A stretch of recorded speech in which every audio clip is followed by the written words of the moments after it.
तारीख 1 अगस्त 2024। हमेशा की तरह देश समाज अपने रोजमर्रा की जिंदगी में व्यस्त था।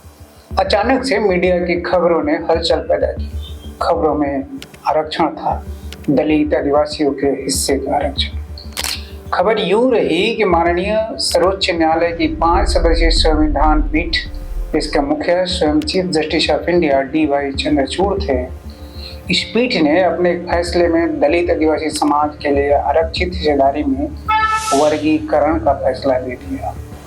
इस सो-कॉल्ड ऐतिहासिक फैसले के पीछे माननीय न्यायाधीशों का मत था कि संविधान प्राप्त आरक्षण के फलस्वरूप दलित आदिवासी वर्ग का एक तबका मानवीय विकास के तमाम सूचकांकों को ध्वस्त करते हुए बहुत आगे निकल चुका है, लेकिन कुछ लोगों तक आरक्षण की रोशनी पहुंची ही नहीं है। माननीय न्यायाधीशों का मत है कि दलित आदिवासी समाज में जो लोग अब भी आरक्षण का लाभ हासिल नहीं कर सके हैं, उनके लिए आरक्षण के अंदर आरक्षण की व्यवस्था की जानी चाहिए। प्रथम दृष्टया खबर संदेहास्पद थी। कई प्रकार की बातें हुई, लोगों ने अलग अलग प्रकार से विश्लेषण किया। अभी तो सरकार के साथ खड़े कई दलों ने इसके खिलाफ आवाज उठाई। देश के तमाम बुद्धिजीवियों, शेष बचे पत्रकारों ने प्रतिक्रिया दी।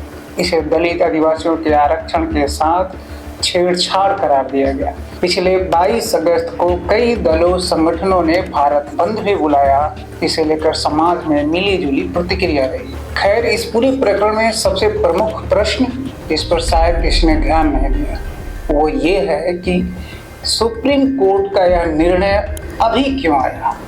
क्या इसका कोई संबंध हालिया संपन्न हुए लोकसभा चुनाव से है? क्या यह निर्णय सिर्फ एक न्यायिक फैसला है या इसके नेपथ्य में कोई राजनीतिक घटनाक्रम भी है?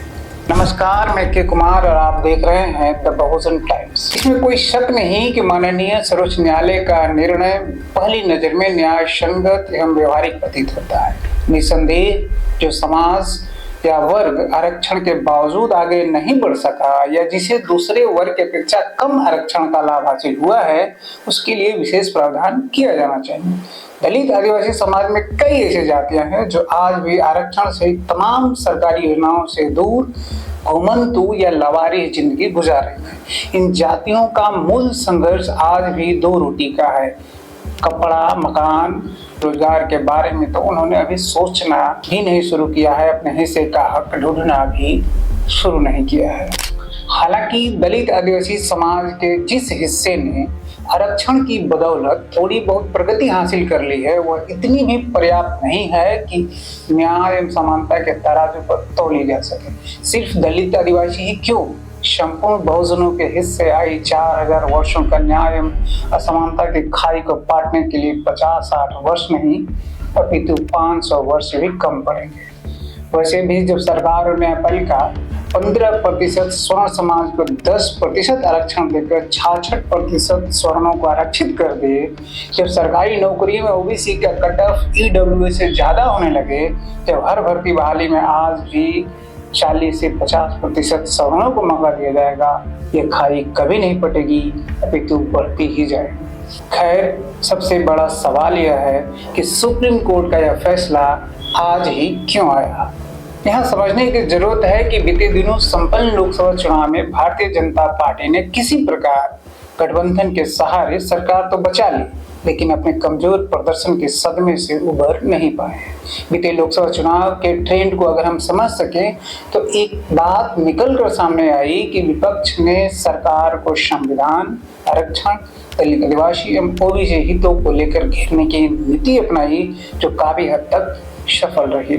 राहुल गांधी ने तो लगातार अपने हर मंच से बहुजन अधिकारों, संविधान एवं आरक्षण का मुद्दा उठाया। उत्तर प्रदेश में अखिलेश यादव ने भी पिछड़ा दलित आदिवासी अल्पसंख्यक मोर्चा PDA बनाकर मोदी योगी को घेरने का काम किया।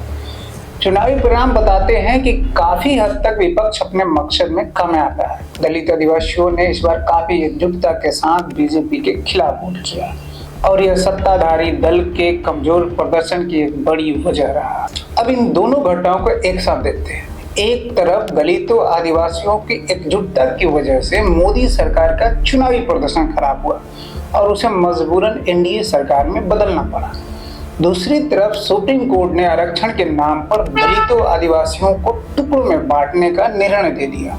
मतलब जैसे ही राजनीतिक रूप से दलितों आदिवासियों ने अपनी एकजुटता दिखाई, उन्हें तोड़ने का कार्यक्रम शुरू हो गया। अब यह महज एक संयोग है या आने वाले चुनाव के लिए एक प्रयोग कहना संभव नहीं है। अंग्रेजों ने भी अपनी सत्ता स्थापित करने के लिए इकट्ठे और मजबूत भारतीय शासकों के खिलाफ फूट डालो राज करो की नीति अपनाई थी। तो क्या यह निर्णय भी उसी फूट डालो राज करो की नीति का एक नमूना है? इसके पीछे कहीं बीजेपी का पॉलिटिकल एजेंडा तो नहीं है कि भविष्य में दलितों आदिवासियों को तोड़ दिया जाए जिससे वे भाजपा के खिलाफ बुलबंद न हो सके? इसके पीछे कहीं राजनीतिक समीकरण तो नहीं है कि कमजोर दलित आदिवासी वर्ग को यह विश्वास दिलाकर अपना वोटर बना लिया जाए कि भाजपा ने ही उन्हें आरक्षण दिया? और अगर इस निर्णय को आरक्षण के वर्तमान प्रावधानों के साथ छेड़छाड़ माने तो क्या हमें यह भी मान लेना चाहिए कि चुनाव के दौरान विपक्ष द्वारा संविधान में आरक्षण हत्या को लेकर लगाए गए आरोप आशंकाएं सही थी? सच क्या है यह मोदी प्रभु ही जाने। वैसे आपको क्या लगता है? अपना जवाब हमें जरूर बताएं। जय भीम, जय जोहार, जय मूल निवासी।